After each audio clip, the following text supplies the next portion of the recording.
মানে আমাদেরকে সর্বপ্রথম জানতে হবে জাহিলিয়াত শব্দের অর্থ কি। জাহিলিয়াত মানে অসভ্যতা, জাহিলিয়াত মানে অজ্ঞতা, জাহিলিয়াত মানে বর্বরতা, জাহিলিয়াত মানে মূর্খতা। জাহিলিয়াতের একটা যুগ ছিল। কোন যুগকে জাহিলিয়াতের যুগ বলা হয়? কোন সময়কে বা কোন টাইমকে বা কোন জামানাকে বা কোন যুগকে জাহিলিয়াতের যুগ বলা হয়? বর্বরতার যুগ বলা হয়।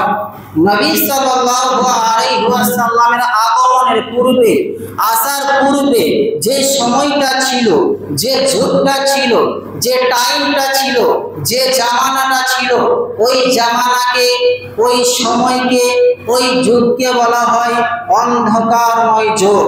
ওই যুগকে বলা হয় বর্বরতার যুগ, জাহিলিয়াতের যুগ। কিন্তু কেন ওই সময়কে কেন অন্ধকারময় যুগ বলা হয়, জাহিলিয়াতের যুগ বলা হয়? কারণ কি?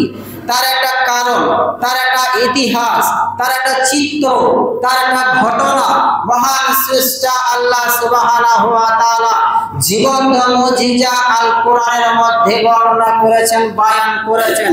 সূরা নাহাল 58-59 নম্বরে আয়াতে আল্লাহ সুবহানাহু ওয়া তাআলা বলেন, সেই জাহিলিয়াতের যুগে যখন কোনো নারী সন্তান প্রসব করত, যখন কোনো মা সন্তান প্রসব করত, আর সেই সন্তান যদি মেয়ে হয়ে যেত, আর এই খবর যখন পিতার কানে, বাবার কানে চলে যেত যে তোমার মেয়ে হয়েছে, তখন পিতার চেহারা পরিবর্তন হয়ে যেত। পিতার মুখ কালো হয়ে যেত, লজ্জায় এবং ঘৃণায় তার চেহারা পরিবর্তন হয়ে যেত, এবং সে গ্রাম থেকে পালিয়ে যেত এই ভয়ে যে কেউ যেন আমাকে বলতে না পারে যে তোমার মেয়ে হয়েছে, এই কথা যেন কেউ না বলতে পারে। এই জন্য সে গ্রাম থেকে, সমাজ থেকে, সমাজের মানুষ থেকে নিজেকে আড়াল করে রাখত, লুকিয়ে রাখত। আর সে মনে মনে চিন্তা ভাবনা করত যে আমি আমার মেয়েকে রাখবো না মেরে দেব, আমি আমার মেয়েকে জীবন্ত অবস্থায়, জীবিত অবস্থায় বাঁচিয়ে রাখবো, না জ্যান্ত অবস্থায় তাকে মাটিতে গেড়ে দেব। অনেক চিন্তা ভাবনা করার পর পিতা বাপ যে সিদ্ধান্ত নিত, সেই সিদ্ধান্ত কতই না নোংরা, জঘন্য, নিকৃষ্ট। বাপ নিজের মেয়েকে জ্যান্ত অবস্থায়, জীবিত অবস্থায় মাটিতে গেড়ে দিত, মাটিতে পুঁতে দিত। সেই যুগটা এত নিকৃষ্ট, জঘন্যতম যুগ ছিল যে বাপ নিজের মেয়েকে নিজের হাতে জ্যান্ত অবস্থায় মাটিতে গেড়ে দিত। এই আয়াতের তাফসিরে ইমাম তাবারি রাহিমাহুল্লাহ তিনি দুটি পদ্ধতি উল্লেখ করেছেন, দুইটি কারণ উল্লেখ করেছেন যে সেই জাহিলিয়াতের যুগে বাপ নিজের মেয়েকে দুই রকম ভাবে পৃথিবীর বুক থেকে বিদায় করে দিত। নাম্বার 1, মেয়ের বয়স যখন 4-5 বছর হয়ে যেত, মেয়ে হাঁটাহাঁটি করতে পারে, দৌড়াদৌড়ি করতে পারে, আব্বু আম্মু বলে ডাকতে পারে, এইরকম বয়সে মেয়ে যখন উপনীত হয়ে যেত, গুছিয়ে যেত, তখন স্বামী স্ত্রীকে বলতো, আমার স্ত্রী তুমি আমার মেয়েকে সুন্দরভাবে সাজিয়ে গুছিয়ে দাও, আমি তাকে দাওয়াত খেতে নিয়ে যাব অথবা আমি তাকে বেড়াতে নিয়ে যাব।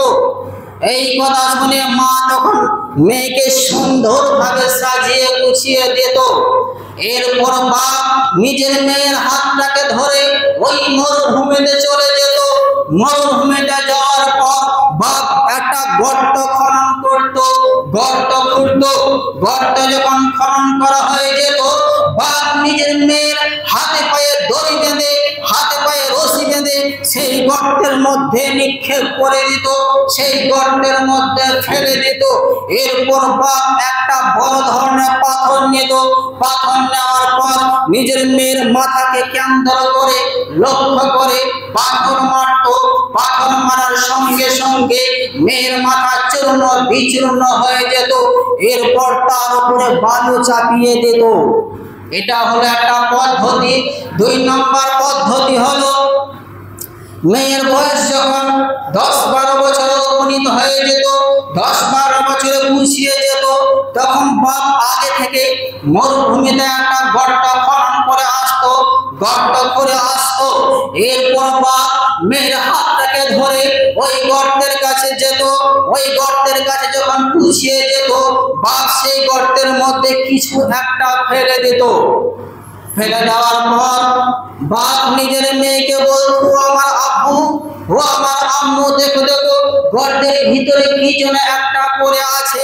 বাপের এই কথা শুনে মেয়ে যখন গর্তের দিকে তাকাতো, উল্কি মেরে যখন দেখতে যেত, ঠিক সেই সময়ে বাপ পিছন দিকে আসতো। পিছন দিকে এসে মেয়েকে সজোরে ধাক্কা মেরে সেই গর্তের মধ্যে নিক্ষেপ করে দিত, সেই গর্তের মধ্যে ফেলে দিত। এরপর তার উপরে বালু চাপিয়ে দিত। এই 2 রকম ভাবে জাহিলিয়াতের যুগে নিজের বাপ নিজের মেয়েকে হত্যা করত। শুধু